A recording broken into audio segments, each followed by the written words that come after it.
বিচার হয় নাই, আমরা ওই সংস্কারের পক্ষে রয়েছি, আমরা সেই বিচারের পক্ষে রয়েছি। কিন্তু তাদের ভয় যে বাংলাদেশের সবচেয়ে জনপ্রিয় দল হচ্ছে বিএনপি। বিএনপি আগামী নির্বাচনে ফেব্রুয়ারিতে যে নির্বাচন অনুষ্ঠিত হবে, সেই নির্বাচনে অংশগ্রহণ করার মাধ্যমে এদেশের জনগণের ভোটে নির্বাচিত হয়ে সরকার গঠন করবে। কিন্তু তারা ভয় পেয়েছে, নতুন এক পদ্ধতি এনেছে, পিআর পদ্ধতি। যে পদ্ধতির মাধ্যমে যাদের মেম্বার হওয়ার যোগ্যতা নাই, যাদের ওই পঞ্চায়েতের একজন সদস্য হওয়ার যোগ্যতা নাই, তারা নাকি পিআর পদ্ধতির মাধ্যমে সংসদে যেতে চায়। এটা কে বলেছে?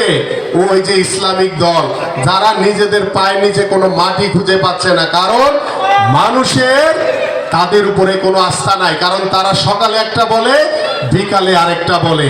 তাই আসুন, আমরা সংস্কার চাই, আমরা ওই স্বৈরাচারের বিচার চাই। কারণ গত 17 বছর ধরে ওই স্বৈরাচার শেখ হাসিনা বাংলাদেশ জাতীয়তাবাদী দলের প্রত্যেকটি নেতা কর্মীদের উপরে যে জুলুম, নির্যাতন, নিপীড়ন চালিয়েছে, সেই 17 বছরের সাক্ষী কিন্তু আপনারা সকলে এখানে বসে আছেন।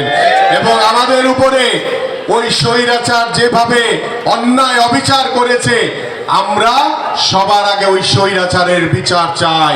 এবং আমাদের মাননীয় ভারপ্রাপ্ত চেয়ারম্যান জনাব তারেক রহমান 13ই জুলাই 2023 সালে রাষ্ট্র কাঠামো মেরামতের জন্য সংস্কারের প্রস্তাবনা দিয়েছে। সেই সংস্কার বাস্তবায়নের মাধ্যমে আমরা বাংলাদেশের রাষ্ট্রীয় প্রতিষ্ঠানগুলোকে নতুনভাবে ঢেলে সাজাতে পারবো, এই আশাবাদ ব্যক্ত করছি।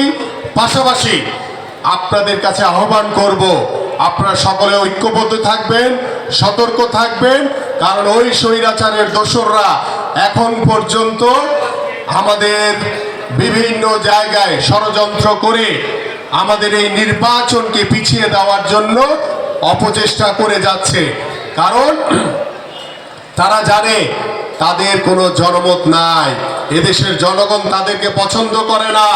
এবং নতুন কিছু দল, কিছু ইসলামিক দল, তারা ওই ষড়যন্ত্রের সাথে যুক্ত হয়েছে, সেই ষড়যন্ত্রের মাধ্যমে তারা নির্বাচনকে পিছিয়ে দেওয়ার চেষ্টা করছে।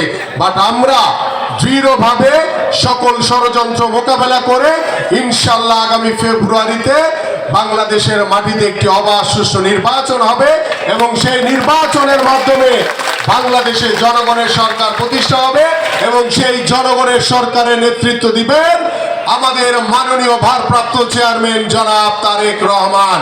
আমি আশাবাদ ব্যক্ত করছি আজকের এই বৃক্ষরোপণ কর্মসূচির মাধ্যমে আমরা প্রত্যেকটি বাসার সামনে নিজ নিজ এলাকায় আমরা নিম গাছ লাগিয়ে আমাদের পরিবেশকে আরো সুন্দর করে তুলব, আরো সবুজায়ন করব। ইনশাল্লাহ আমাদের মাননীয় ভারপ্রাপ্ত চেয়ারম্যানের যে স্বপ্ন দেখেছেন, বাংলাদেশকে নিয়ে যে পরিকল্পনা করেছেন, আমরা সকলকে সাথে নিয়ে, দেশের সাধারণ মানুষকে সাথে নিয়ে একটি মানবিক বাংলাদেশ গড়ব। সবাইকে ধন্যবাদ। বাংলাদেশ